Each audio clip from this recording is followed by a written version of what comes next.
about So yeah, my name is Mike Hoover. I'm with Marydel Ag Supply. I'm the service manager there. Basically, I'm just going to show you a basic, simple overview of heater maintenance and heater repair. And yeah, and then if there's any questions or whatever, feel free to ask. Basically, the first thing I'm going to talk about is basically the 5-6 main components of a heater. I'm going to be talking about tube heaters here. This is the Easy Radiant heater, and this is the LB White tube heater. Space heater, kind of the same thing. Same components for the most part. So yeah. So first thing I'm going to look at here is the motor. This is what flows the air through the tube. This is an Easy Radiant heater, or motor for Easy Radiant heating. And then this is a motor here for the LB White tube igniter. This is what ignites the gas valve, or the propane that's going to the gas valve. This is one for the Easy Radiant heater, which that mounts onto the side of the tube heater itself here. This is what they call a hot surface ignition. It's a ceramic inside that gets bright red, and yeah, it lights the flame. This is what they call a direct spark ignition. Very popular, and pretty much this is all LB White uses in their tube heaters. It's basically what it is, same as a car spark plug. It creates a gap here, creates a spark, which ignites a flame. So yeah, so this is a direct spark, and this is a hot surface ignition. The other thing that we have here is the air proving switches. Again, this is for the Easy Radiant. They had just switched. They switched here to the two style instead of just this one here. And this is one for the LB White tube heater. Basically, what this is just proving. Well, yeah, it's an air proving switch. Basically, once your motor starts up, it picks this here switch up, which sends a signal to the control module saying that there's airflow through it. So here, this is what we call the control module. This basically what this does. This is the main brain of the heater itself. Yeah, here the Easy Burn, it's mounted here on the door. The LB White's mounted right inside here, and yeah, basically everything, all the wiring goes through this thing. Your blower motor goes through here. Your igniter, everything will go through here. The same way as here. Here is this also. You might, some of the older Easy Radiant heaters, you might see what they call a smart valve. Basically, the wiring gets plugged into here and works the same way as a control module. So yeah, some of the older ones would have this, but the newer ones, they had switched to the control module, and yeah, that's correct. This is the brain. This is the brain on the older one. So yeah. So with that all being said, I'm going to kind of talk about the stages that a heater goes through to the point of ignition. So basically, what we start is, okay, we know we have power to the receptacle. We plug the thing in. The first thing you should hear is the motor kick on. So if you plug it in and nothing happens, basically that signifies that either you have a motor issue, or every once in a while, if the air proving switch will stick, it'll be a closed circuit, and if this control module detects that there's power going through the air proving switch, it will not let anything start up.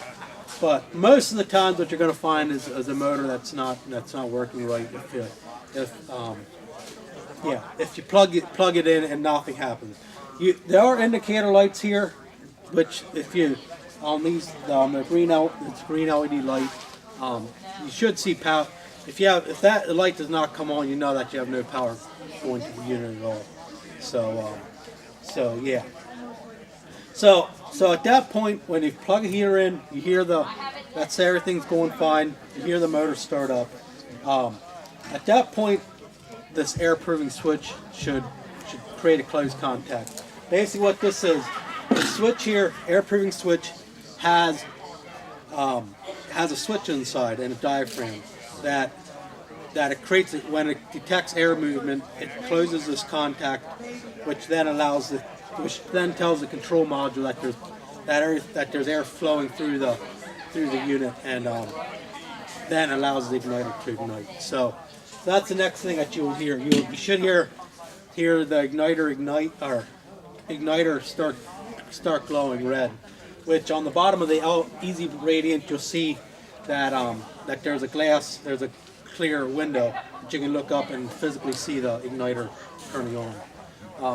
Now, with the LV white, you aren't going to see that because being it's a direct spark ignition, you aren't going to see that glowing red. But you should be able to you will be able to hear that igniter arcing when it's trying to ignite. So at that point, once your igniter comes on, you should hear the gas valve click. The gas valve is one thing that you can normally hear click.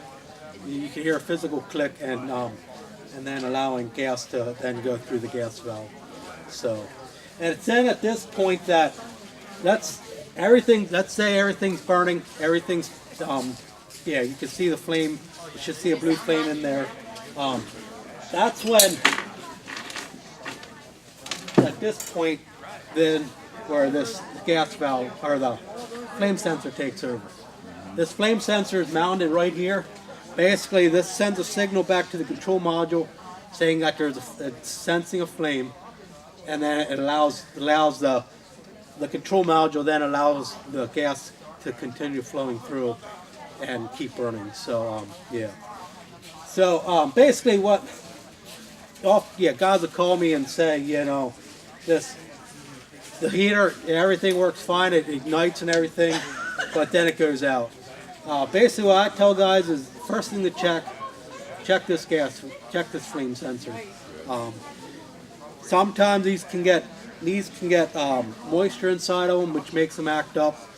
And the other thing I tell them too is, make sure that you didn't just replace the receptacle or something like that, because if you hook the receptacle up wrong, it's going to do the same thing. Reverse polarity on the receptacle, if you have the black and white switch on the wrong side, it's gonna do the same thing.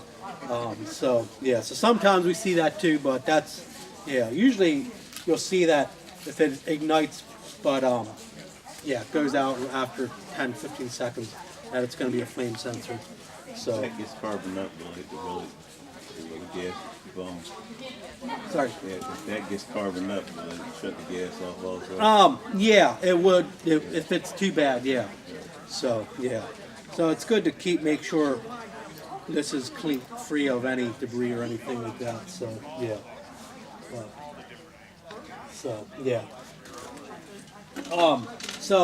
Earlier I had referred to all these units have LED lights telling you kind of basically what it does is it throws a code.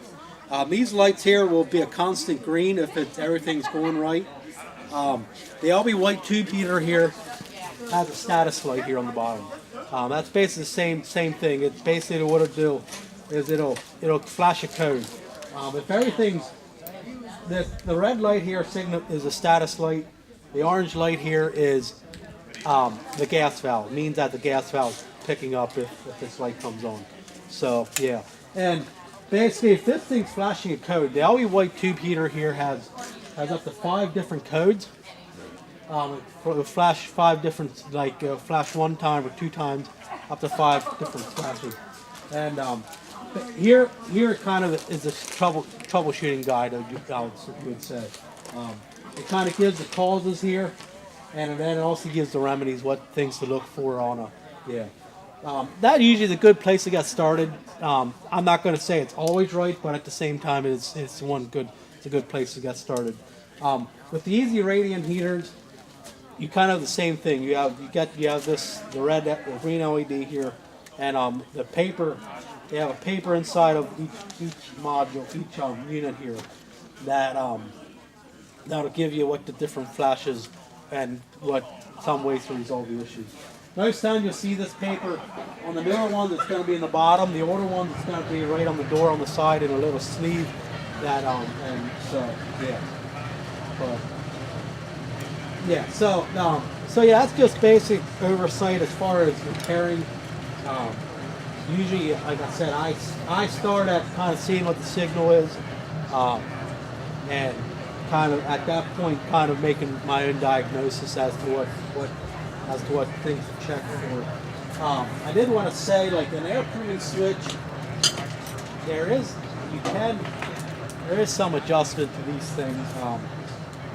You got to be careful that because you can really mess. Yeah. But if you have a heater that's firing up, you hear the motor going, but the igniter does not want to turn on. What I tell people to look for is, first thing to check for is the terminals on here, the wire terminals. Sometimes they look like they can be connected, but as soon as you pull on them, they fall off, and it's a bad connection. And sometimes you have to you can adjust these somewhat as far as making them less sensitive. I tell guys to turn them back, you can turn them back about half a turn or something like that, and that can take care of some issues too. But that's kind of the last resort. If you, some that I don't tell people to do too much. So, yeah. What about people in clean? Say they're pulling in dirty air, like I guess I've seen over time where it gets dirty in the ceiling. Do you need to blow those out at all? Like you're saying, like the air proving switch, or you can, the tubes going through them can get clogged from time to time. What we do is just get like an 1/8 inch cable or something like that, just a small or 16th shocker line cable or something, and yes, you can actually run that through and make sure that the tube and everything's clean. But most times you do get dirt in there, but usually it doesn't affect too much. Every once in a while you see like a problem. Yeah. So, yeah. Any other questions as far as repair anything? I've had it come on, the blower comes on, the igniter comes on, and then you can hear that switch like it's letting gas out, but then it doesn't, and then it shuts right back off. And I've just barely backed out a little bit, and come on, not for a while. Is it just not letting the air through, or what's the problem there? So you're saying you can hear the gas valve, but it's not letting gas through. Well, it's not igniting, it shuts itself right off. Okay. Yeah. And my only solution is I just keep backing it out, and then eventually it comes on. Sometimes I can go back in there next day and back out. Okay. So, yeah. But, yeah, well. Not quite sure. It's still, yeah. But, so, yeah. I had one that keep going at on me, but I don't remember what I was doing to but every now and then it would be Okay. And then I had another one they put in new, and they didn't tell me what they'd done to it. But I had problems with it. They said they'd changed the orifice on it. Okay. And it sudded up the whole ceiling. And I called them back and they did something. Okay. Yeah. Well, that's what I was referring to your question there as far as sooting your ceiling up. One of the things that I see from time to time too is the tube that goes up into your attic. This tube here, they have a screen on the top of the filter type thing. And with these irradiants, what they have is a really thin filter that's really tight. And what happens is dust from the attic comes and covers the whole screen part. And then it does your heater doesn't burn right. You just have an orange flame, you don't have a flame quite right, or like you said, you're sooting the ceiling up. And oftentimes, what I tell guys, pull this down out of the ceiling, kind of see how the screen looks on top. If it's completely covered over, that means that you're having a fresh air intake issue, and if you clean that up, it usually makes a big difference and it'll help out. So yeah,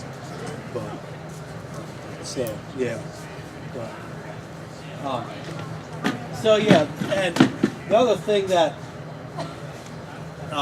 that we were talking is spraying your shields. As far as the maintenance thing, spraying the other side of the shields to make it more reflective again. I was talking with Georgie, she had done that here, and she said she noticed a big difference as far as her efficiency on her heaters and stuff. And yeah, basically what you do is you mix this according to what it tells you to do. It's like 4 parts, 4 to 1 or something like that. And just spray the underside of your reflector shields and then wash it down with the garden hose. And it makes it more reflective, because basically what you're doing with the radiant heater, your heat's going up to your deflectors and it's deflecting down out of the ceiling. And if those things are dirty, you aren't quite getting your reflective heat kind of as it should be. So yeah. And the other thing, the other thing too that you see, what I see too, is with the easy radiant heaters is making sure that your motor is clean of debris too on the top. You've got dust buildup.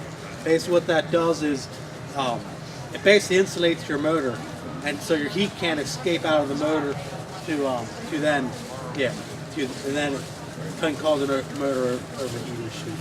So yeah.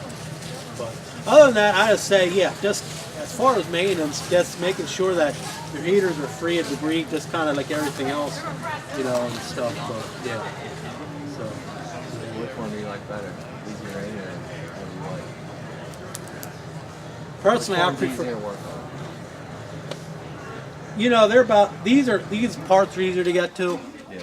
That's one good thing. The door opens up the whole way. That's one big advantage. The LB White, I heard a rumor that you couldn't start it without having the door closed. It was a pressure system. That's right. Yeah. That's true. You have to always have that door closed, because being that it's a completely sealed unit like this, it needs to be blowing air and to make that switch work right. So yeah. Whereas this unit here, your air is being blown right here, whereas there it's being pulled in through the whole unit itself. But the good thing about these units is they're a completely sealed unit. Like I said, your motor's not exposed.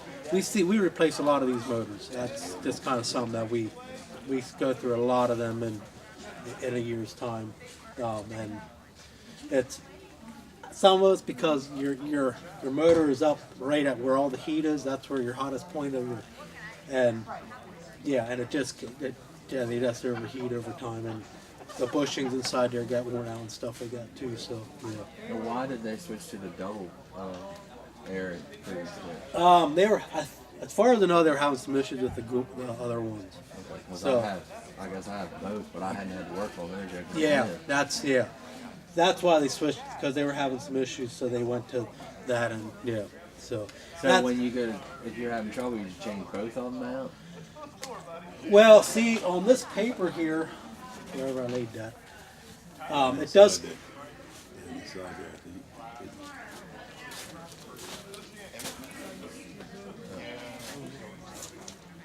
But yeah, that paper, it does kind of give you different signals as to which one to change. Oh, okay. So yeah, because they have them marked here, which air. So when you go to buy them, you gotta make sure you get it right. That's you do, yeah. Okay. Yep, you do.